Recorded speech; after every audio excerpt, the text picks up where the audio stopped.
Hello, folks. How are you guys doing? We have I don't want to say old guest, reoccurring guest. He's been on here. This Old, is old is fine. old is fine. This is technically your third time because you were my very first interview back when I was actually trying to make these like little micro, episodes very reminiscent to Turner Classic Movies when they would have like these very small, uh, like videos where it's like the director would give like their 3 to 4 favorite movies and everything would inspire them. And then I Mhm. brought you on earlier this year for Oscar season and everything because I Yep, think we did an Oscar thing last time too, not for the podcast, we but did. it was something else. I was like, we're gonna bring him on. We're gonna talk about Oscar snubs, and so now we're gonna close out this year in this podcast. What's Oscar upsets? Films that should have won. Uh, Steven is the brainiac. He was the one that actually because our original idea was going to be what are films that we watch during this time of year, and Steven's like hold my beer, and he's like let's just finish what we did earlier in the Oscars and let's do the upsets. And I was like all right, let's do this. So this is Steven's idea, and I'm like I'm down for this. I'm down for a challenge. Um, and so, folks, we're gonna sit there and we're gonna give you guys what we think are the greatest, personally greatest Oscar upsets. Steven here from Steven Way Movie Reviews uh, is the more professional of it all. So I'm pretty sure for him, it's like, no, this is stated fact. This movie probably blew, and it was like, and this was all probably, I don't know, um, film politics or whatever, which is why this film won. And for me, I don't know. I love horror and I like horror representation more in the Oscars. And last year we got fucked. Or technically, I guess you would Yeah, say earlier this year we got fucked. We got fucked to a yeah. certain degree. The substance took away most. The substance, at least, it ran with the flag and everything of horror. Um, but yeah, no, we're winging this episode, folks. So if you wonder why, like, I am just falling off the balcony, Steven's gonna sit there and pick us back up. Steven, what is one of your your first film choices for your Oscar upsets? Well, personally, I mean, I'm going to be going back and forth on like what is considered like I wouldn't say objectively because this is all subjective, but what is like most popularly known as the biggest upsets of all time. But then there's also some that there are also some occurrences where I felt like, whoa, what was that? And the one of the biggest ones I do remember, and this was when we were actually in film school together, or at least I know I was in the 20. Well, the film came out in 2015, Okay, and so the then Oscars. I came in the summer of 2016. Okay, so this was like right before, because this was the Oscar ceremony for which this film was in was yeah 2016 in January, and it was Sylvester Stallone. He was nominated for his portrayal of Rocky Balboa. Back in 1976, he was nominated for that role too in the first Rocky film. And it was just so cool to see someone being nominated this time in 2015 for Best Supporting Actor to be nominated for the same character. I think, if memory serves me right, this was the first time that has ever happened in Oscar history. Mm. And I could have sworn that I wasn't really following the awards circuit heavily like I do now, because one thing you know is that when award season does start, you kind of like look at wins and other previous ceremonies like the Golden Globes, Critics' Choice Awards, Screen Actors Guild, all that stuff, and then you see like like commonalities of winning. If there's a one person that is like winning straight through, 99.9% of the time it's going to be that person winning the Oscar. Um, Do you feel at that point that's more and of a popularity contest? probably, Yeah. probably. And to be honest, like at this point, when I've understood like the mechanics and past history with how not just the Oscars, but with how award seasons functions, I don't take it seriously in terms of quality. I just look at it and be like, okay, this movie got that and this movie got that. Let me go watch it and see if I agree. And then I watch it and sometimes I agree, sometimes I don't. And I try to play it like, what are the odds of this winning and what are the odds of that winning? You know, kind of mentality. I gave up on the fact that they show that they choose these films primarily just for its quality. I think it's more of like, you know, they do say it's political and, you know, its campaign during its run throughout the Oscar season is what gives it momentum. But yeah, anyway, so I remember when the Golden Globes happened in 2015, Sylvester Stallone won for Best Supporting Actor, and I was like, oh my god, this is awesome! I love Creed. Creed is like my second favorite out of the whole Rocky franchise. Um, and so when I heard that he was nominated for the Oscar, I was like, oh, he's going to get it. And I was like, had nothing to back that up. I was just saying, like, oh, he's going to get it. There's no way. This is like the ultimate comeback story for Sylvester Stallone because before this film, he really had a career where it wasn't taken too seriously. It was respectable in terms of like action pictures, but there was a lot of times where just critics were tearing him a new asshole. They didn't like his, you know, especially his films from the 90s like Judge Dredd, Daylight. They liked Demolition Man, okay, but yeah, there was like a long period. What? So funny thing about that when you mentioned Judge Dredd, we cover that. Hmm. We cover that hit midway through Hmm. the season. I was expecting to hate this film. I actually like Yeah. it.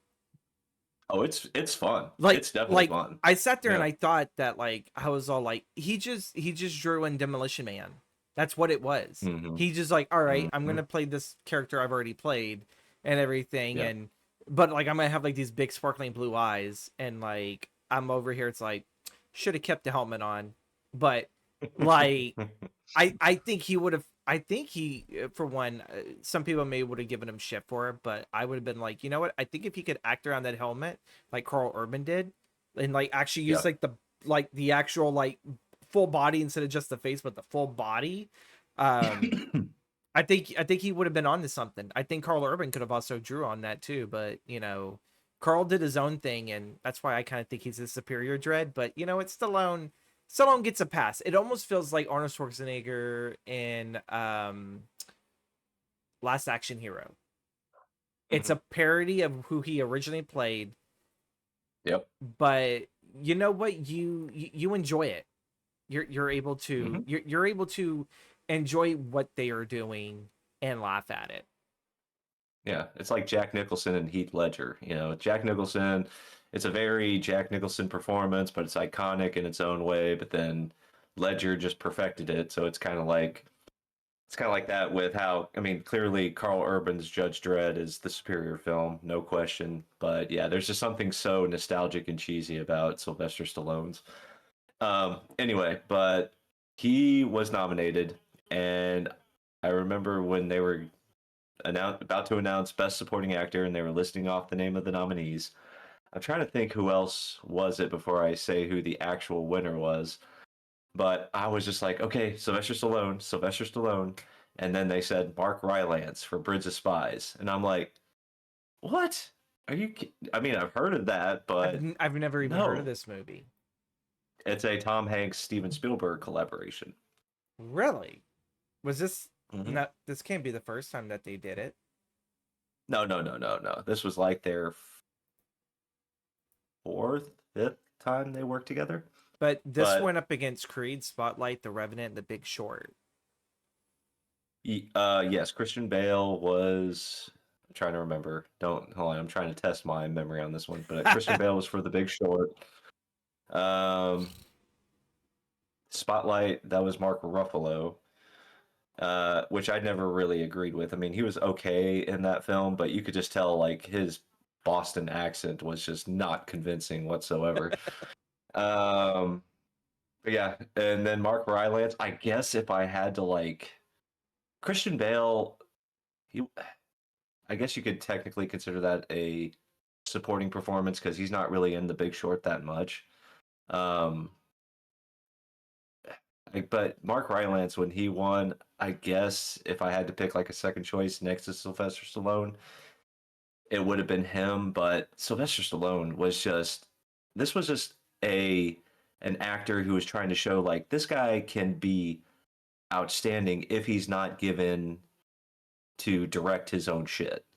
Cause that's one thing I've always noticed is that when Stallone is not in a movie that he is solely just acting, he is not directing, he can be phenomenal. Now, I'm not saying there haven't been movies where he directed where he wasn't phenomenal, but this was like really a step up because that's that whole scene where it was revealed in Creed where not revealed, but um when Adonis finds out that Rocky has cancer and he tells him why he's not going to seek treatment for it. My God, that is like one of the most heartbreaking and most relatable pieces of cinema I have ever seen. And yeah, so that was definitely probably like my most personal upset when it come to Oscar history. Did he? Because it's been a while since I've seen Creed. Did he come back for Creed 2? Yeah, he came back for Creed too. Oh, okay. Because I was about to sit there and say, I was like that. Like you mentioning that, and anytime that I feel down, you always quote Rocky 5 to me. You know, it's not how many times you get knocked down. It's how many times. Wait. Was that not Rocky 5? Rocky 6. Was it? Yeah. Oh, Yeah, Rocky 5 is considered like the worst of the whole franchise. Well, that's the one that he's training another kid, right? Pre-Creed and everything, like yeah. Okay, Yes, okay. yes. But yeah, okay, so then it's Balboa then was the one that you said. Yeah. Oh, god dang. Yeah. God, you quoted that shit to me so many damn times that I figured I'd get the but like yeah, like having that type of mentality and then you jump over the Creed and it just seems like he's ready to roll over. He's all like you know, he's like, I'll train you, but like don't expect me to stick around. Yeah, it just kind of shows how when he kind of gave. I mean, I've actually heard arguments. People say that in Creed, when he decided to like give in to his cancer, they thought that that kind of made him a bit of a hypocrite in Rocky Balboa when he was telling like it's not about how hard, how hard you can hit, it's how hard life hits and you can move forward. And I'm Yeah. like, well, yes, but that's the whole point about humanity, though. You know, we're we all have changes. It doesn't make it, and when we say something that is the complete opposite of what we said before, doesn't necessarily make us hypocrites. It just means life kind of, delivered a different outcome for us. It You also know? kind of makes you want to be curious of, well, he said this in this one film. What made him change to the point that he's all like, I'm tired? Yeah, and You know, they greatly explained, especially in visual detail, why he would be understandably, dude, my life is done here. I don't have anything, and yeah, I this is like a blessing instead of a curse. yeah. And everything and the film would have it where it's like, well, he's gonna train the next generation. He's gonna do what his trainer did, and then what yeah, I would sit to say Apollo, because Apollo did in a sense, I think. Did he train him in the third one? Because that was when that was when Rocky's trainer died, and I think it was Apollo and his trainer were the ones that were Third one was with Mr. T. I do yeah, know that they trained. I do know that they trained together. It's been a while since I've seen that one, but yeah. It's not the favorite yeah. one, but it's the most quotable one of like, I pity the fool, you know. Mhm. uh Yeah. but yeah, that's an interesting retrospect. Now I gotta go back and I gotta watch the movies, except for 5. I guess I can skip 5. I guess I can skip that Oh one. yeah. We don't talk about 5. I would even argue like a lot of people, surprisingly, I never understood it. I mean, it's like one of those, it's like a Stallone Judge Dredd cheese fest, Rocky 4. A lot of people consider that the greatest, and I'm like, Yeah. the movie has a fucking robot in it. I mean, Well, I mean, like, but it's like the whole story thing that, like, really, I kind of feel like Rocky 4 was like that last line of which Rocky didn't have that. I think Rocky had lost all of his friends, essentially. The only thing he still had was his wife, his brother in law, and then his best friend's coach at that point, because he died from this roided up looking Dolph Lundgren. I don't know if that was the real man there, or if that was like supplements or whatever that he had to take to get into that role. But the film also did talk about like, well, how much of this is the real man and how much is this like some type of roid rage, and Rocky's going into a fucking fight with quite literally a bull, and Right. And speaking of Dolph Lundgren, I mean, I don't think he was Oscar worthy in it or anything, but Dolph Lundgren, look, I've seen him in interviews. Dude is a very outstanding mind. He is very, very, a very interesting person to listening to when he's not in movies. But I mean, in my opinion, he was never acting wasn't his strong suit by any means, to put it nicely. However, when you see him in Creed 2, it was like, where did this come from? Like it was like Stallone. It was like, okay, this guy can really freaking act. And not only him, but also um was she in yeah, she was. What am I thinking? What's her name? She was married to Stallone at one point. I can't keep up with his Oh, wives. yeah, no, the girl from Rocky 4, and she made a cameo appearance in Creed 2. I can't believe I can't remember her name. She played Red Sonja back in the 80s. Anyway, I you know know, you're talking Bridget Nielsen. yeah, there we go. Thank you, Bridget Nielsen. Um, yeah, and when you see her in that film, I'm like, are these two like really convincing in their performances now? This is weird, and it's just really amazing how I guess you go from watching these people who just gives like these absolute cheese fest to these kind of like Daniel Day-Lewis Oscar-worthy performances in their later years. It's This really is interesting to watch. this case like, yeah, mentioning that like it throws me back to like, here's a wrestling story. But when WCW was really going down after the NWO, main reason was the wrestlers were running the show, not the bookers. Which the bookers, I guess Mhm. you would say, are like the screenwriters to a certain degree. And that like, you would always have it that these wrestlers would put themselves over the rest of the talent, make them look good. Everyone else, you're just looking at a glass ceiling.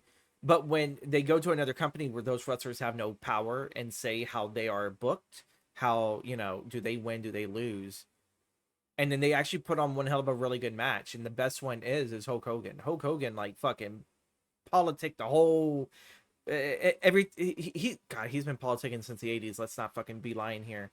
But the moment that he came back in 2002 after the invasion angle, and they were working Mhm. their way up to WrestleMania, it was The Rock versus Hulk Hogan. And even Hogan was all like, okay, I kind of had the ball my way in the last company, and that went downhill really fucking quick. Me and a whole bunch of other guys, we practically contributed to the downfall of one company. I don't have that power no more. Uh, and so he goes and he kind of goes into his, okay, I am just a worker. I'm not Mhm. trying to play it. And he pulls out like one of the best matches ever. It's not very athletic, but it's very high spectacle, like acting. It's very high spectacle. It's one of the greatest main events of all time, even though he's a piece of shit human being. But still, for that time, it went to go show, well, holy shit, maybe Hulk Hogan can be relevant. Maybe he can pull out the performance of a lifetime. And, it's like, sometimes I feel like you can't have actors do both the acting, the directing, and the writing, because I think probably you need Yeah. someone else there to kind of look at it through a different lens and be like, let's pull this Mhm. back. Let's not go full Yeah. cheese fest. Like, let's try to do something a little bit different with this. And yeah, Yeah. for any wrestling I fans just listening, it's all like, holy shit, he used a wrestling story. It's like, yeah, I did. It's all like, it's the final episode. I can use any analogy that I want. I don't care. That's like multitasking, and I mean, unless you're like well into the twilight of your years, like Clint Eastwood, and able to pull it off. I mean, hell, then again, he's made some in his twilight of his years that weren't all that great, but yeah, just that thought process of you're both directing in your head while giving a performance. There's going to be like something that is not going to give 100% Mm-hmm. in terms of how you're emoting, and you know, just yeah, it just seems a little too complicated to execute simultaneously. Exactly. I think Eastwood is one of the rare ones. But yeah, he's made some stinkers. Like, did he direct Bridges of Madison County? I can't Yes, he remember. did. Oh, did? Okay, so yeah, there was one that I Yeah. definitely know people did not like him doing. Um, I had one friend that sat there and told me it's like Clint Eastwood just doesn't do romances, and I was like, that's a lie. He did play Misty for me. That was more thriller. And he did The Beguile, Yeah, that was a thriller. which was a Southern Gothic kind of romance. You know, I was like, Clint Eastwood is practically boinking every one of these girls here. And then when they found out what he was doing, they're like, we're gonna kill him. And that's where, you know, so it's like, you know, I But a guess straight up, yeah, straight up romance. Bridges of Madison County would definitely count as one. I'd still give him kudos. He did something different, even if he may have failed at Yeah. it. You know, Yeah. was it the mule the one that you had trouble with? I liked the mule. I actually, this was when I was like starting to do like reviews, and I kind of caught the, the snobby bug, like the asshole bug, who's thinking like I had to pick everything apart. And then when people say, "Why can't you just let movies be movies?" I'm like, you know what? Maybe I should. And I actually just revisit. I just revisited it recently. There are some glaring problems in that movie. Like the one I remember the most, and I remember seeing it in theaters, and I'm like, really, Clint? No. And it's the writing, and what they did is I believe Diane Wiest played Clint's ex in that movie, and Clint I think was like visiting his daughter. I can't remember that part, but it was his children, and well, not children anymore. They're grown adults, but um, she basically gave like a whole monologue of exposition, just like the whole thing of like backstory, and then she's like telling this to everyone who already knows about this, like, yes, mom, why are you saying all this? We know this, we were there. But it's like, nope, we got to let the audience know and have them know about his backstory through this way. And I'm like, this is just so not subtle whatsoever. Like the art of subtlety with Clint can be really absent sometimes. I agree in everything, and I you know what I do actually have to have now that I think about it, some of like some of the badness of having actors be directors in their own films. And now thinking about Clint Eastwood, I think if anyone should remake The Creature from the Black Lagoon, it should be him. Because for those that do not know, he was in the Um, sequel. He was in one of this was early yeah. career, and Hmm. I think like he stole some like random testing shit. He just like put it in his back. He just put it in his pocket right there, and just like walked right off. And he ends up getting killed by the Gill Man. I think not too long afterwards.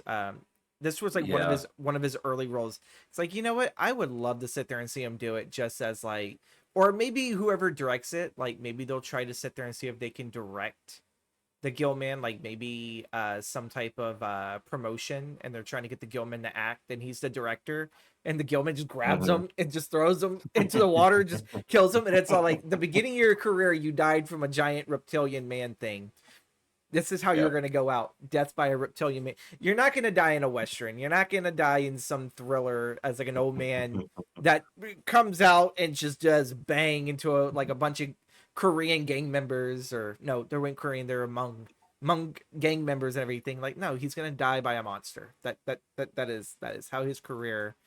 I think that would be perfect poetic. I love Clint Eastwood to death, but I would love to just see that happen. I mean, Uh, if you would have told me like maybe around his Unforgiven days, because there's one thing that I mean, it's a it's his own style. If you ever watch Eastwood movies, like yeah, there's one commonality with all of them, in that you just get like this very kind of tranquil feeling when watching his movies, because it there doesn't I mean there are, of course, he has, he executes tension like in the final scenes of Unforgiven.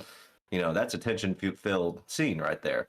However, there is also like this hint of just tranquility in how it's just like implemented, because he's well known for running a very chill set. He believes that if you say the word action while filmmaking, that like really kind of like puts everybody like just in this high tense state. And so what he does is he says, "All right, that ought about do it." And then when instead of cut, and then he also goes like, instead of like action, he just goes, "Okay, whenever y'all are ready." And it's like, and you really think about it, you're just like, yeah, that does make sense a little bit, doesn't like it? this was a guy who came out also too of an era of very violent Western films. Like, you had your spaghetti westerns, I wouldn't sit there say that those films were exactly violent, but probably for the time they were violent. Looking at it now, they're very strategically played action events that are like you get the story, but before you're probably a little bit bored with this, it's all like fist fight or gunshot. There's some cool moment that maybe he's doing, um, and he can make it look really badass. And then you look at everything else that came out of that. Yeah, he's the very calm guy. Um, and yeah, for one, that was almost a spot on Eastwood impression, because I've seen those videos where, people are like, oh, like when you work with Clint, you go to set, you know your lines, and oh yeah, that ought about to do it, and then like move on. And it's like he's usually a one take almost guy. He's like, it's good if he can get it Oh all yeah. in one take. And to me, Oh yeah. I think I learned that maybe towards the later part of my years in film school, because most of my time when I thought about different takes, I thought about Kubrick, who was like on take supposedly 100 or whatever with The Shining. I've And actually, one quick thing. I actually heard those kind of rumors about what he did, especially to Duvall. mhm. Apparently, that's there. Some of that has been fabricated. So Yeah, well, I think even I was very interested to see that. I remember reading an article about Shelley Duvall's like thoughts on it, of like how like she has like no anger or nothing against Yeah, Kubrick, because at the end of the day he was trying to get a movie, and it's yeah. still one of the most talked about horror films out there. I don't even know if that even made it to the Oscars. I have like No, it actually. You want to hear something messed up? The Shining was nominated for a Razzie for, I believe, worst director, really and I think worst picture. Yeah, really wow. But that yeah, also just goes to sit there show how some awards were back then with how they handled horror. And this was yeah, like post Exorcist. And I think The Exorcist yeah. is probably one of the most thought provoking horror films ever. And I even feel, even if you Mhm. make a thought provoking horror film, because I hate the term elevated horror. It just seems like I want to make a thriller that has a little bit more teeth to it. Like, and it's all like, just say you It's made very a thriller. pretentious sounding. Yeah, Yeah. it is like elevated horror. And it's all like, dude, I just really want to like tell a really good drama story that has some really good horror elements. Just say it's a drama, or say it's a thriller, or just say it's a It's horror, like but don't it's don't yeah. coin It's elevated like horror. it's like the visual equivalent of Ryan Gosling going like this and going like like that meme you see everywhere. Oh I my just like think of that. Like it's like elevated horror just sounds like so sophisticated and up one's ass when they use that term. Yeah. But well, I think also too there were critics that used it where they looked down on the horror genre. And so for them they're like, this is the only way I will accept horror is through this lens. And Yeah. it's all like it's like if that's the case, then where were you with Gothic horror was like the major boom. And it's all like I mean, like if you really want to feel like what's elevated horror, I was like most of your Gothic horror films definitely feel more like thrillers, and Hmm. but there is a reason they have these horror elements to it. It's like, and they don't call it Gothic thriller. But uh speaking on to that, one of the things I did look up was Francis Ford Coppola's Dracula. I was like over here, it's like I want to sit there see how well did this film get freaking botched at the Oscars. I was actually surprised it won 3 out of its 4 nominations. It was only nominated for Best Art Direction, but it won Best Costume, Best Makeup, and Best Sound Editing. Um, Really? while I definitely know Keanu Reeves was not going to take home an Oscar, Oh, with by that accent? You don't nah, think so? but I think probably if it wasn't for him, but Best Supporting for Anthony Hopkins, because that would Yeah. have been this was right after Hannibal or Silence of the Lambs Hmm. and everything. But also Best Actor for Gary Oldman. I actually really think Gary Oldman drags out a really, really good performance, even when he's all caked up in makeup and in the boob hair. It's like he always pulls out a really, really good performance that is a good nod to the original Bela Lugosi, but Hmm. adds that creepiness of Max Schreck from the Nosferatu film. Um, but yeah, I think like this is like one of the up there with The Exorcist and The Shining is like one of the, I guess you would say, kind of perfect horror films that you can go back to. You can enjoy it. If you probably try to sit there and pick it apart, you may find some things that are like, that didn't kind of work. But either way, people watch it, they enjoy it. It's far more memorable. But I'm actually Trying surprised. to look at I'm trying to look at what it lost art direction to, because that thing had phenomenal production design. Yeah, Lost to Howard's End. Oh, I remember that movie. The one thing I really love about the production of this film Mhm. was I ended up finding out that they had actually built a giant book. So what was supposed to be, I think, the scene in which Harker is like writing in his journal, and you have like this um they shot it like this, and then they shot the railroad scene where he's in the train traveling, which I'm like over here, it's like, did they change the year date? Because I don't remember trains at that time. It's all like it I think they may have like upped the year a little bit more compared to the story, because I don't even remember in the original novel there being trains. But he's on this train traveling, and the book is underneath it, and then you have Gary Oldman's Dracula like kind of watching him constantly, and it's like all this wonderful special effects work, and it's like, how did it not win for that? Which I'm guessing that's what the best art direction was. I don't even think it had visual effect nomination, because I think visual effects was more prominent when CGI was becoming a thing. So yeah, I don't know if that was yeah, I, I don't I'm think, maybe I'm wrong. I'm actually trying to look. Okay, because it came out in November of '92. So like, best picture, Unforgiven, Clint Eastwood. I couldn't see Dracula beat Unforgiven. That was a highlight. Look, folks, we're wrapping this stuff around here. Now we're back to Clint Eastwood. Yeah, Marissa Right. Tomei for Oh My wait, Cousin Vinny. yeah. Oh wait, I'm wrong. No, there was visual effects back then. Okay, never mind. I was about Sorry. to say, I figured that they should, Yeah. because by then, like, I think the '80s was like the greatest apex of special effects. Rather, if it Hmm. was digital going on the rise, but still, like, you look at horror films, and if you even like look at some of the stuff like Back to the Future, like that stuff ages pretty well.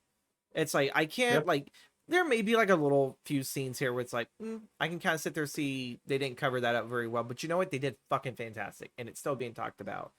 But this was like also like the Get the. same year Chaplin was nominated for best leading role.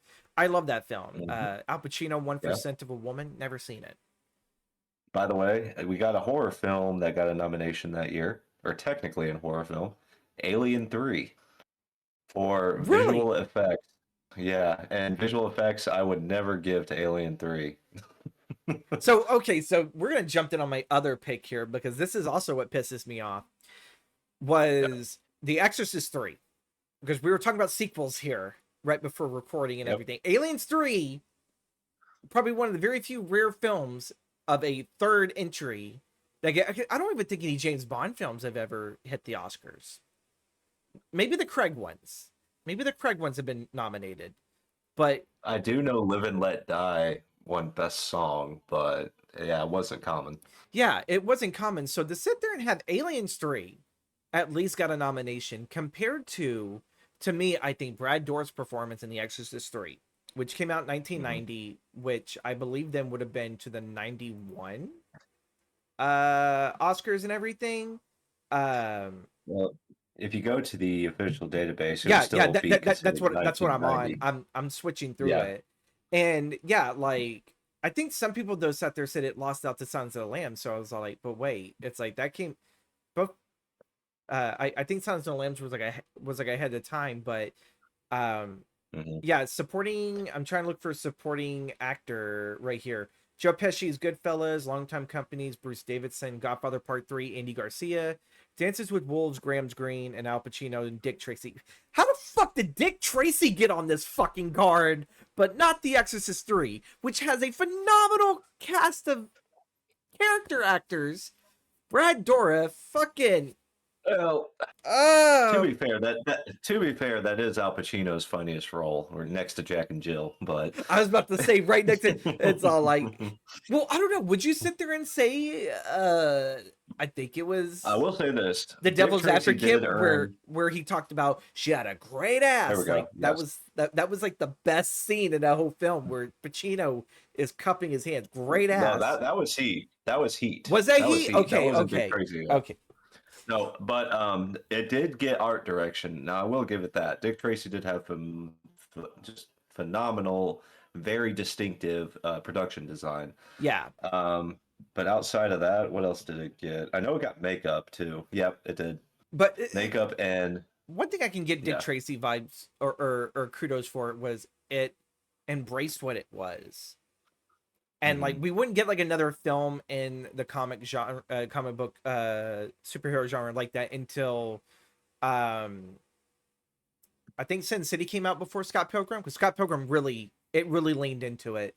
Sin City leaned so much into the black and white aesthetics of the classic noir, and a lot of the tropes of like the comic book stuff, like with Marv, which played by Mickey Rourke, another wonderful. I don't know if he's ever won an Oscar. He's been nominated for The Wrestler. I know that. Yeah, great film with Marissa Tomei, yeah, as well in it and Yep, she was everything. nominated too. Yep. Yeah, and everything, but she didn't get that My Cousin Vinny, win. But at the same time too, I like looked at it as like she's not really in the film a whole lot. It's kind of really hard to really give an impression when like your screen time is probably less than 7 minutes, maybe less than 10. And My Cousin Benny. No. In the Wrestler, because like in the Wrestler she pops up I think twice in the strip club. I know she pops up Yeah. towards the end, and I think she had like a scene outside of it right there. I think it's like only 4 or 5 scenes or so. I could be wrong. It's been a while since I've seen Well, it, but she yeah, didn't. I will admit. I mean, she was effective at the end, but I Yeah, think she got the nod. But I think the whole performance overall got received a nod because it was a very daring kind of role. yeah, She really exposes a lot in that movie. So, and it's very hard to implement that and come off convincing as that kind of character. But I mean, she was still great in it. Don't get me wrong, yeah. She but was fantastic, but so yeah, little screen time that yeah. I wouldn't even like. The more I think about the wrestler, God, like really, it's only Mickey Rourke that's on there for the majority of the time. I don't know who you would have considered supporting, because I figured supporting is probably at least almost half of the runtime, if not maybe a little bit less on there and Well, everything. And like supporting. it just Yeah, it's depends. debatable though. Yeah. Yeah, like there was like one thing. I don't think it was the Oscars. I think it was the Golden Globes. But Lauren Bacall, if I remember correctly, I think she had like a screen time of 1 minute on something, and she won like supporting for that role. Yeah, Really? if memory serves me right, I could be way off, but I do remember that being a thing at one point. I even remember, I think Gregory Peck, in his Yeah. later years, I think it was was it for Captain Ahab in Moby Dick? But I think they were saying like it was so weird him winning because I don't know, because I guess he didn't have much screen time. But to me, it's like it's not so much about the screen time; it's more about the overall, impact of the performance. And I mean, like Hathaway and Les Miserables, and she's like in the movie for like not even a third, maybe a quarter of the film's beginning, and then makes a brief appearance at the end. But man, that whole scene where she just like, I dreamed a dream scene, I mean, that is in and of itself just worthy of an Oscar. And so, I don't know.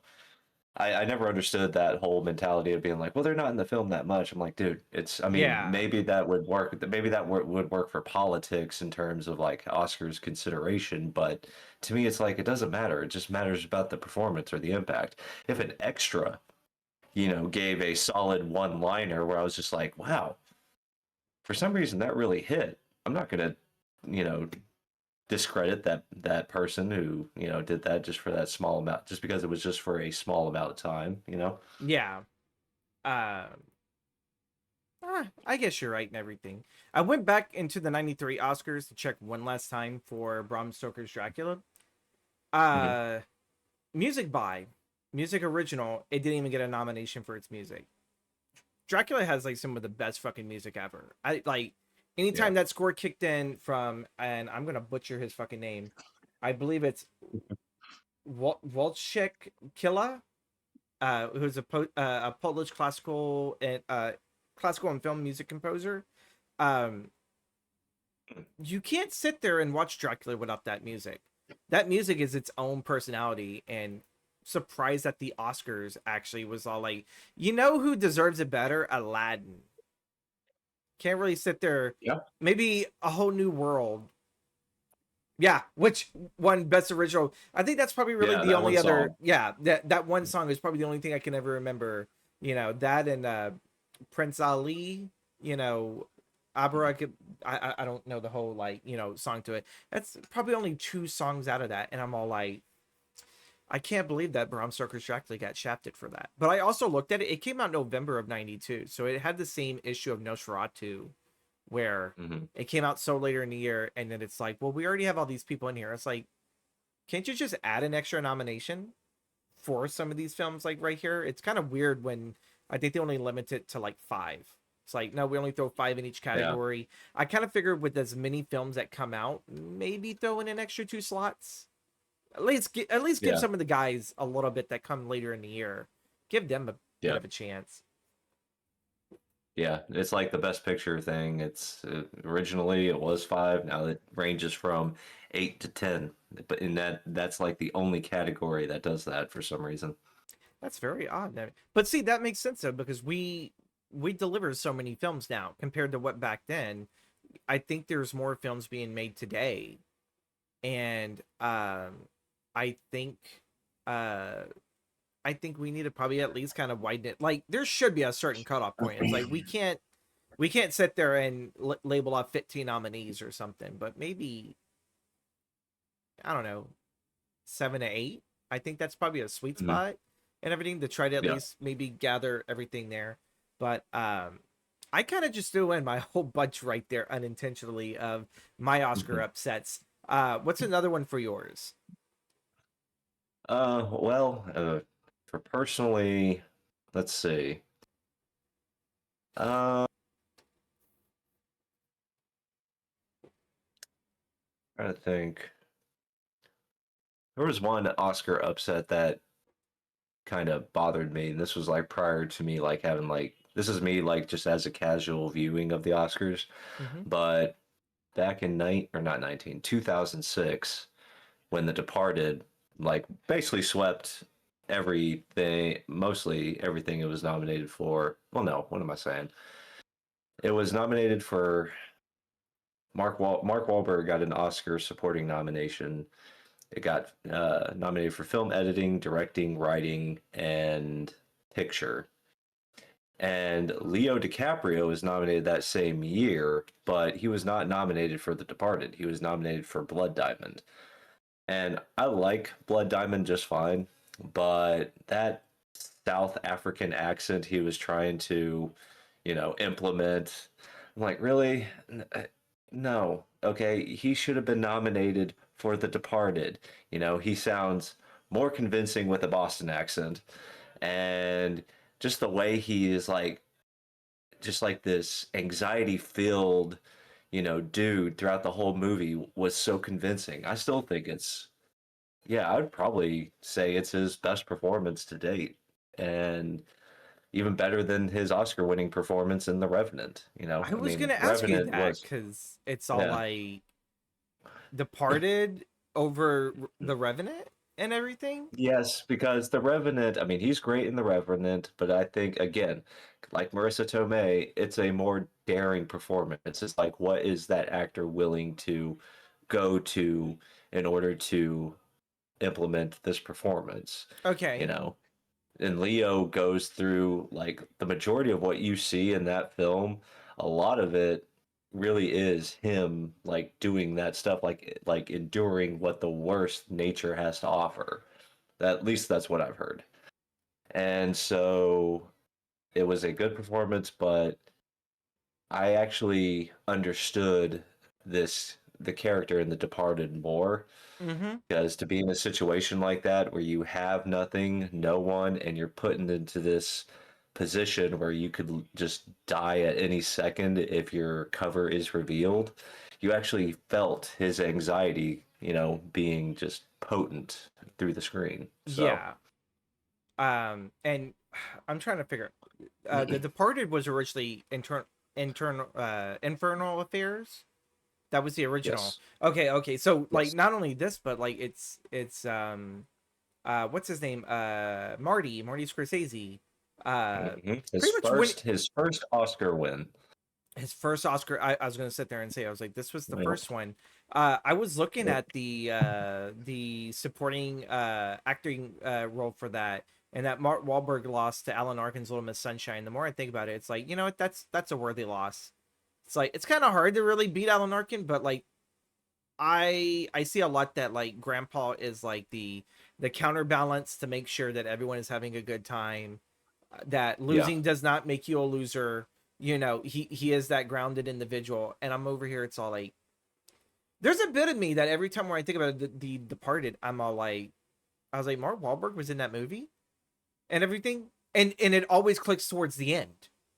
It always clicks towards the end with Leo, and you know, I think he's in the elevator with Damon, if I believe so, and then you know, Mark's over there in Kleenex shoes and just pops him one. Oh no, well that the way you're talking about when he pops him, Leo. Spoiler alert for anybody who hasn't seen it. Leo's already dead at this point, Oh, was he? and but yeah, and then Matt Damon was kind of like it very lightly touched through like the aftermath of that, because some people knew that Damon was the rat, Mm-hmm. and Mark Wahlberg really knew it, and then that's when he was like in his apartment, getting prepared to commit a murder. Okay. And so, yeah. Okay, I knew that like I had to sit there and mess that up and everything. But yeah, it's like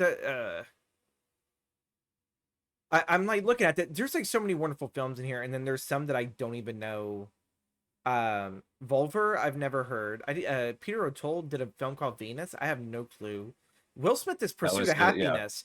I Yeah. remember like loving this. I feel like this was like Will Smith like at his peak, because It's his best performance, in my opinion. wasn't it after this one he did I Am Legend, which I think was still another good one, or was I Am Legend before Pursuit of Happiness? I Am Legend was the year after Pursuit of Happiness. Yeah, Yeah. and you know, like I think that was the year of Will Smith, and he lost to Forrest Whitaker in The Last King of Scotland. Um, I I haven't seen that mean, one, so I can't sit there and say if that was like, yeah. no. Forrest Whitaker definitely earned his Oscar that night. That was a very good, very, very good performance, because when you see Forrest Whitaker, how he is in real life in Mm-hmm. comparison to his performance as Idi Amin, sorry if I mispronounced that, but it is it is amazing just how polar opposite it is when it comes to juxtaposing the two. Exactly.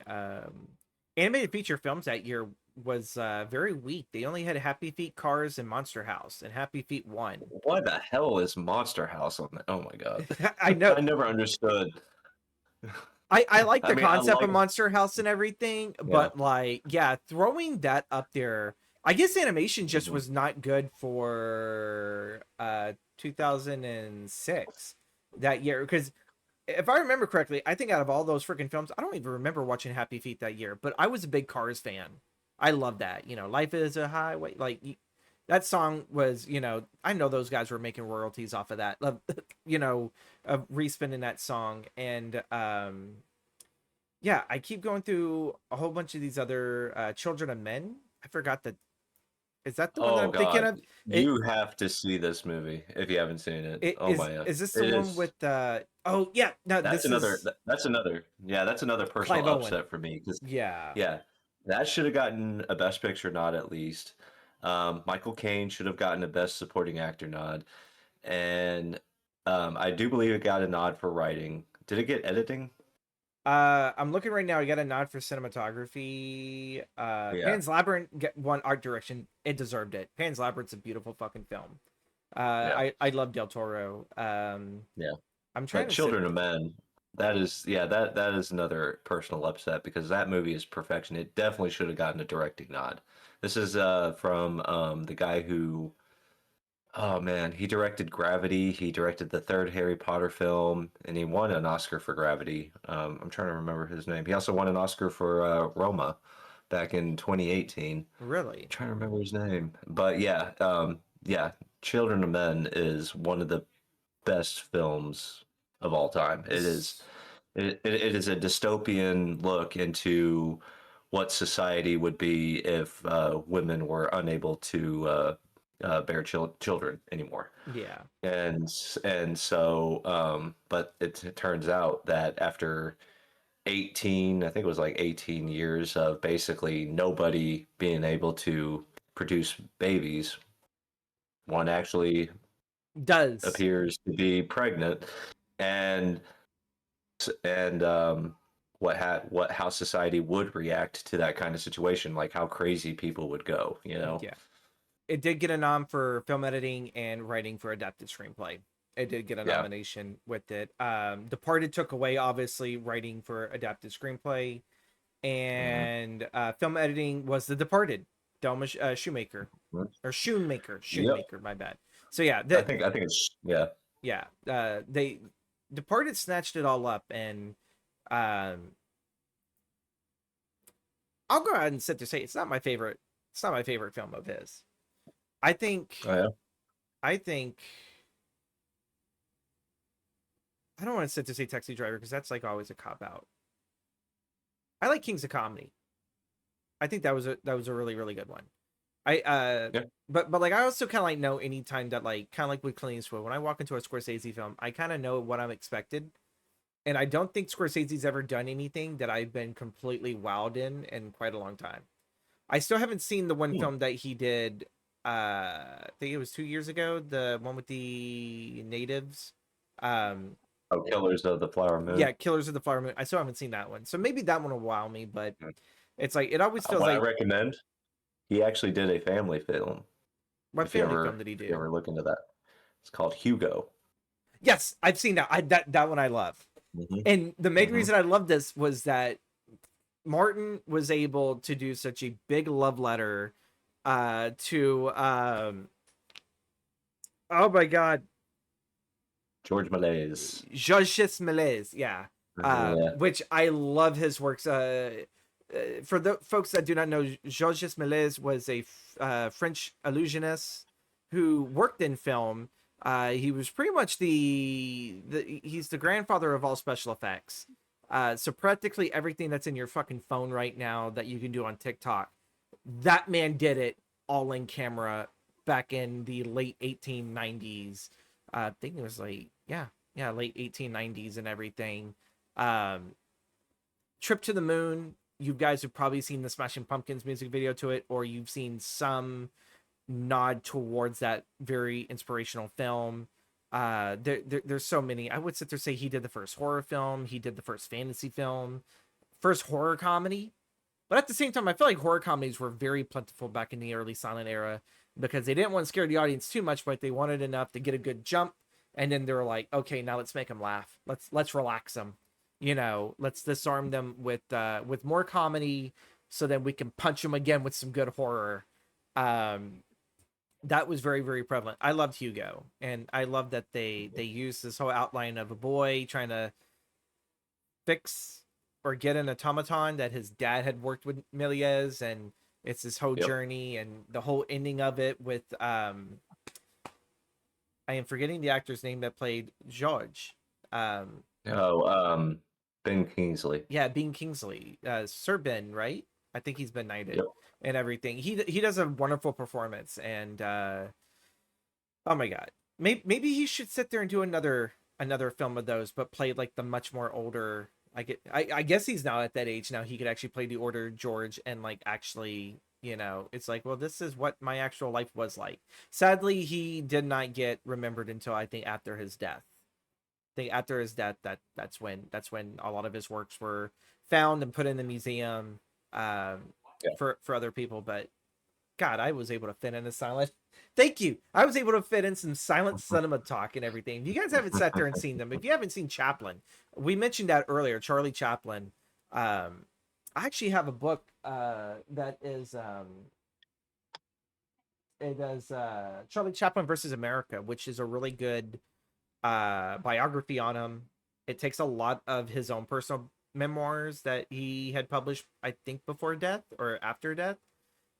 They take that and then they do talk about the big thing that pretty much it was him versus America, how they tried to label him as a communist, and They pretty much used a lot of his, like, well, he kind of went after younger women at the time. They used this one case where this one woman claimed to have been pregnant with his child, and he knew it wasn't his kid, but he was still kind enough that he actually paid and took care of that kid until that kid was old enough. Hello? Can you hear me? Can we hear? Yeah. Oh, did we lose? There we go. I think I got you now. Okie dokie, but that book like really kind of details, and if you've seen the movie Chaplin, it does a really good glaze over a lot of his films. But Charlie Chaplin versus America does a really good definitive detail of just actually how he was, which he's a neurotic little man who gave a lot, but was still kind of hounded as a you're an enemy of the state, you're an immigrant, you're not even a real American, but yet, he's able to sit there and tap into like a lot of America's qualities. Like, and even the book sit there and mentions is like Charlie always loved America. He just didn't like the politics. And Right. and America sadly got rid of him, and they didn't bring him back until 92, which I think they gave him the Lifetime Achievement Award at the Oscars, if I remember correctly. I do remember that. I don't think it was. I think it was a little before that, but I do remember that happening. Yeah, because they had maybe it was 1990 when he got it, because it was Walter Matthau and Jack Lemmon that they introduced him, if I remember correctly. Remember, when you say Walter Matthau, I remember hearing somebody quote and said, "Walter Matthau, the guy with the face of a basset hound." He still kick your ass too while looking like it. Right. He received the honorary award. I'm trying to find it. God, we just had that, and Wikipedia decided, oh hey,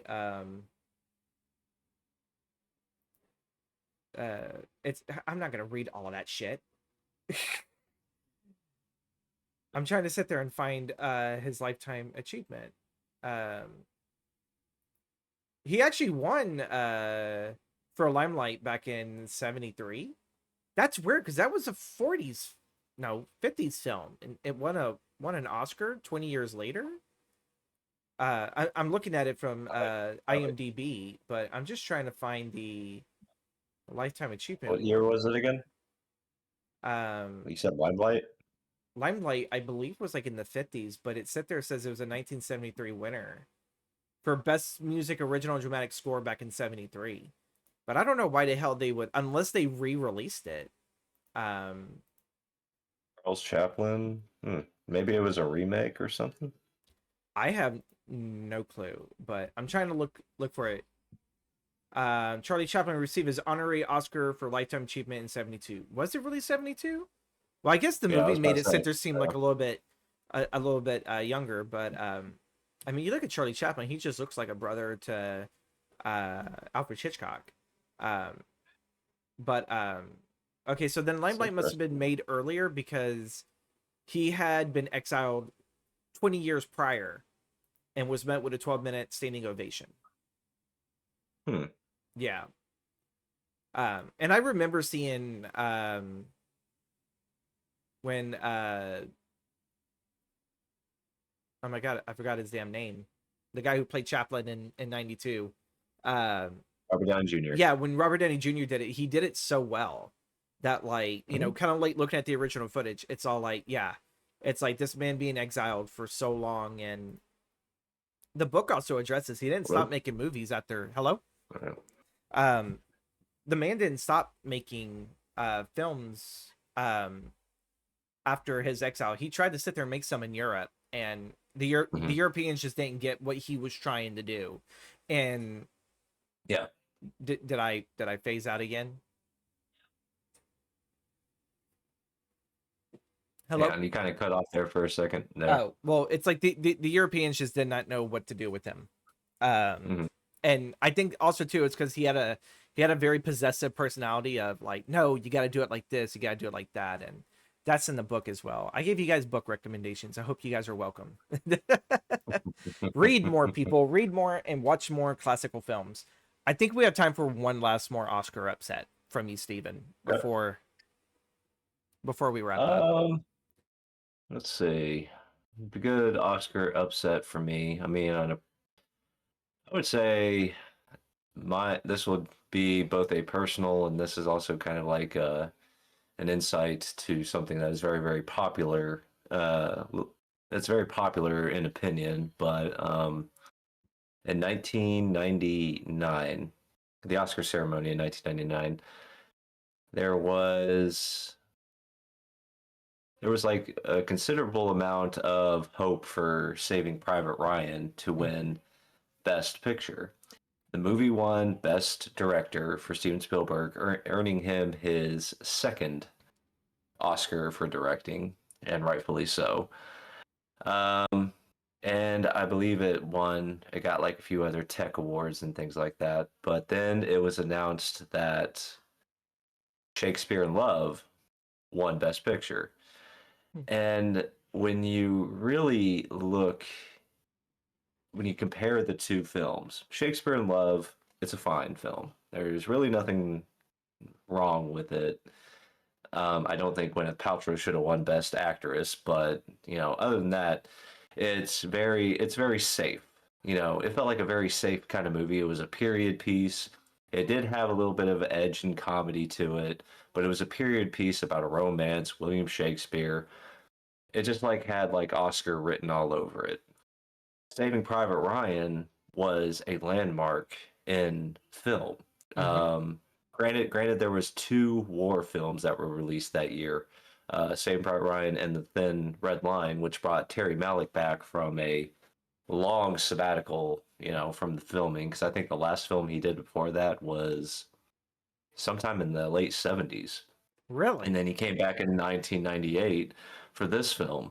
And it was a very it was a very art house kind of war film, but it was also one of his more mainstream friendly ones as well.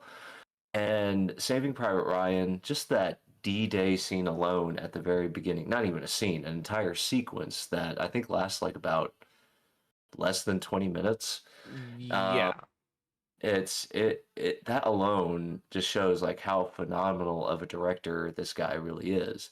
And then throughout the whole film, it's about them trying to find this guy, send him back home.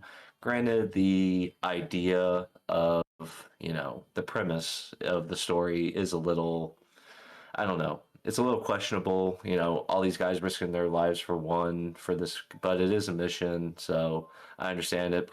Me being prior military, I understand how, you do things without question. Um, and I can understand it, what not winning screenplay. I'm trying to remember what won screenplay that year over Saving Private Ryan. Give me a second here. I believe Tom Hanks was nominated for lead. He was the only one that received an acting nomination for that one. Okay, 1998 and Saving Private Ryan. So yes, it got cinematography, film editing. Of course, it should have gotten film editing from Michael Kahn, the famous Michael Kahn we all know from Jurassic Park. Let's see. And then writing, it lost to Shakespeare in Love for writing. And so, yeah, once Shakespeare in Love won for writing, it was just, you're kind of thinking, okay, Shakespeare in Love for writing, Saving Private Ryan for directing.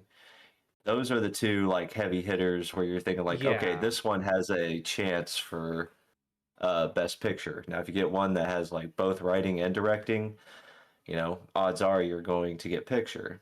And Saving Private Ryan just felt like it took more risks. It took a little bit more of a leap in terms of a common war film. And yeah, I that was a pretty big upset for me because Saving Private Ryan is just a classic, and when you look at it now, it still proves it to be the more worthy winner in terms of longevity. Mm-hmm. because I still see, Saving Private Ryan being broadcast, especially during like, whether it's Memorial Day or for Yeah. some reason Veterans Day, but I think Memorial Day is a little bit more appropriate for it, but it's cool either way. Um, but with Shakespeare in Love, it's like, hey, this is on HBO for this month, and then you don't hear about it for like 2 years later. Oh, it's on Stars for this month, and then yeah. So that was a pretty big upset. I gotta sit there saying the year of 1998 had to be a very interesting because yeah, you mentioned Saving Private Ryan and Shakespeare in Love. I'm looking at these other films too that didn't win but they were nominated. Edward Norton and Truman Show. American History Yeah. X. Nick Nolte in Hmm. Affliction. I don't think I've heard of that one. Gods and Monsters, Ian McKellen. If you haven't seen Hmm. that, and if you love Hmm. Universal horror, Gods and Monsters does dictate James Wales's life as a gay man in Hollywood. Um, Yep. and It's a great pretty film. he pretty much he never covered it up. I know that the film gets questionable because they use Brendan Fraser as a fictitious character in order to kind of have Hmm. this story told, but it's a beautiful film, and like even I fucking like cried to it. A Simple Plan, The Truman Show, Civil Action was in it. I know I sat there saw a few other ones. There's also a whole bunch that I've never even heard of, like Primary Colors doesn't ring a bell to me, or Little Voice, or Hillary and Jackie. Um, but the more that I scroll down Thin Red Line, I'm starting to see a few of the other films I know. Pleasantville, never seen Hmm. it, but I've heard of it. Um, Hmm. Life is Beautiful. Pleasantville? You never seen I've Pleasantville? never seen Pleasantville. Ooh, you gotta watch that, man. You gotta Um, really gotta watch that one. I think it's like what it's it's Tobey Maguire and Reese Witherspoon. Whoops. It's an interesting shift in themes. I'll just say that. What you see when you look at the trailer, you see something that's kind of like lighthearted and not to Ooh, be taken okay, too seriously, yeah. but it gets a little heavy in as it progresses. But was it Tango, The Grandfather, Children of Heaven, Central Station, and Life is Beautiful for foreign language film? Hmm. There's like a few of these. Shakespeare in Love and Saving Private Ryan were really taking up quite a bit. I vaguely remember Shakespeare in Love. I don't know if my mom or my sister may have rented it. I don't recall this film. What's Joseph Fiennes? I Hmm. I don't even know who the fuck that is. I'm not gonna lie to you. I don't even know who the fuck that is. Maybe he's probably been in a movie I've seen, but everyone else I know. Ben Affleck was in this fucking film. No wonder it got into the Oscars. It's Ben fucking Affleck. You know, I put him up there, up above Jeffrey Rush, Colin Firth, and Dane Judi Dench, and I guess Gwyneth Paltrow. I'm not too much. Speaking of which, want to talk about another Oscar upset? Ben Affleck not being nominated for Phantoms, yo. Bong. Here's another one. Here's another one that came out the year '98 that I don't see anywhere else except for this one specific category. Patch Adams. Oh yeah. I enjoyed that one, but like I know it's not his best, like Good Morning Vietnam or Jumanji or anything like that. But like, I mean, Philip Seymour Hoffman, man, and Robin Williams, and none of them are thrown into the best actor. Well, I wouldn't throw Robin Williams best actor for that film, but Philip Seymour Hoffman though for supporting. Well, that movie actually got unfairly treated by a bunch of critics at the time Mm-hmm. because, I mean, I understand where they're coming from, but then again, I'm thinking like, dude, I've heard of far worse sorry, dramatizations. Sorry if I messed that up. Dramatizations. There we go. Where it's very shameless and being like too sentimental, and that's what they were giving Patch Adams for. You remember Siskel and Ebert? Yeah, I do know at least Gene Siskel. He declared that as the worst movie of 1998, really. and I was like, I can understand you not liking it, but worst, really? I don't think so. I would believe Jeremy Johns over Yeah, Siskel and Ebert at this point. right. um, So that's why Patch Adams wasn't heavily in the Oscar race outside of the music. I also know that the material the man based off of He was not a fan of the He film didn't like it. whatsoever. Yeah, Nope. he did not like Robin Nope. Williams for the role. I don't think he was Mhm. shitting on Robin because I think he respected Robin as an actor, but he was like, that was not my story, Yeah. period. The girl in the movie, Mhm. the main girl that's Robin Williams' love interest, she was non-existent. They had to change the gender of that person because it R- was just from what I recall, it was a totally platonic male friendship, and they decided Wow. to change it because they felt like it was necessary to include a love subplot to it. I hate Yeah, that when fucking studios do yeah, that. Um, yeah. in music, there's like actually like a few other films that also came out in '98 that I actually think are wonderful. Prince of Egypt. Mhm. I remember seeing it because that Oh, one had Val Kilmer in it, if I remember correctly. I think he wasn't the lead though, right? Wasn't he the yeah, he was Moses. Yeah. was he? Okay, okay. Yeah. Um, you have Armageddon with Hmm. their. I'm surprised Prince of Egypt beat out Armageddon because I don't want to miss a thing by Aerosmith is a banger. That's like the thing you cry to yourself in the fucking damn shower after a breakup.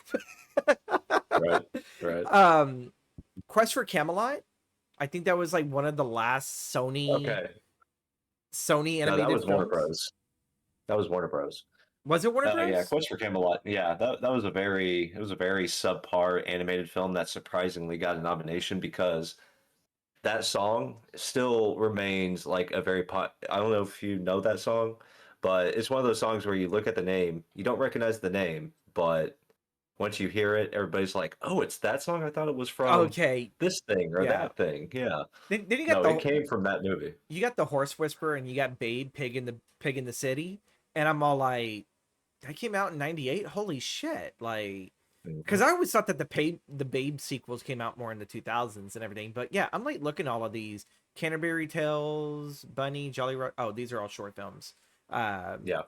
and Mask of Zorro, another Anthony Hopkins film.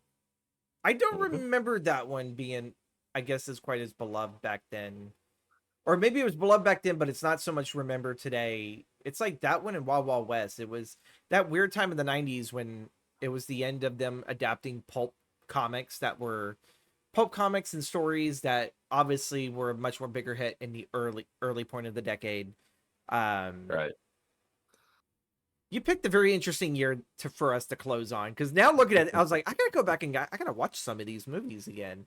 Yep. Armageddon did get a nomination for sound effect editing. It should. That was a fucking awesome film and everything. Like, yeah, the plot and everything is jumping the fucking shark a bit. Yeah. You got oil workers training them to be fucking, Astronauts when it should be astronauts. the other way around. Yeah. Yeah, and then you get Steve Buscemi riding a fucking missile. It's like, woo, look at this thing, and like, oh my god, that's a great film. But you guys haven't seen that one.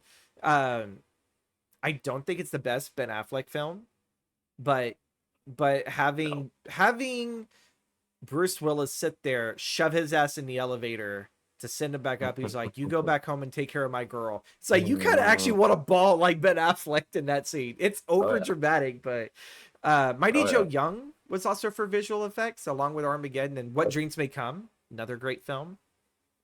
Yep. That's two right there for Robin. You know, Yeah. I actually saw Mighty Joe Young. I will say this. In comparison to like watching it on VHS, I do remember seeing it in theaters, but I don't remember, looking like closely at the visual effects. But when watching on VHS, it is convincing, but when you watch it on a big screen HD format, wow.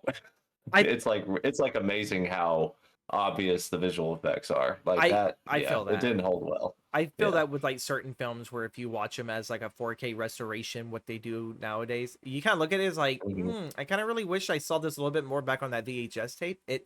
A lot of the mistakes were hidden there. Yeah. Sometimes And I clarity is say not the best. and I look at it and I'm thinking like I hate saying that because it's Rick Baker, but I'm like, Rick, just stick with makeup and hairstyling. You're best at that. Yeah. Uh, folks, we are going to wrap it up here. This has been a fantastic. This is a nerd session. I didn't even feel like this was podcasting. I didn't feel like I was doing the podcast. It was just us nerding out about some of these films. We closed out with 1998, going into 1999. An interesting because I was 5. Yeah, I was 5 when this. So like Mhm. all these films that like I've like absorbed, and it's all like, you know what? Thank you, Steven, for bringing me back to this. And we have a whole lot of other films that we have mentioned today, folks, for you guys. I guess we call it homework, research, whatever it is, Mhm. to go watch. Go watch a silent film. Go watch a Scorsese movie. Go watch a Robin Williams film. Robin Williams. If any of this stuff kind of depresses you out, just go watch a Robin Williams film. Even his most dark films, there is still some type of edge of lightness that he adds to it that you can't help but laugh or smile or feel good, about yourself. Um, Steven, where could the fine folks find you on the socials? Or Oh, I'm you're off I'm the not. grid. Yeah. You're off the grid. That's Yeah, right. I'm sorry. It's just gotten a little too.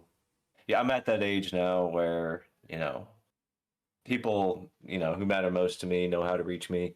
In terms of like content, I'm still debating whether or not just to get back into it, but I do have a letterbox if where I do give my opinions on movies. Mhm. So if you want to go to that, it's called Sway Has Opinions. Just look for that, and that's where I usually post stuff. But other than that, yeah, I'm living a very tranquil and better life when social Directed by media is Clint not a Eastwood. huge component of it. Yeah, yeah, right, pretty much.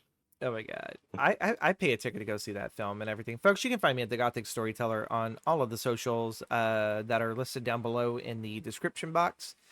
Thank you guys again for listening. Thank you guys again for 2 wonderful years with this podcast. I was debating on just doing a hiatus, but you know what? I think it's good to sit there and end it here with my buddy, my pal, my good old friend. Um, and just Cool. nerding the fuck out of fucking films. Maybe we'll come back and we'll do maybe some later videos and we'll nerd out over, you know, maybe like a specific decade or era. Um, Yeah. you know, but anytime that we talk about classic films, he'll ask me, "Hey, you seen this film?" No, I haven't. Oh, you should watch this film. And I was like, okay. And I do try to pay attention to Letterbox. I know I've been off of it for most of this later half of the year, but generally if I post a review, usually Steven here is always like we just Oh like yeah. each other's reviews on Letterbox. So we are the trauma version of Cisco and Ebert. He'll have a very well formed thought on the film, and I'm like over here. It's like it's good. It had boobies and blood. 2 thumbs up. Yeah, yeah. We're like Siskel and Ebert minus the rivalry. Yeah, pretty much in everything. Thank you guys again for listening, and have a wonderful rest of your day. Bye bye.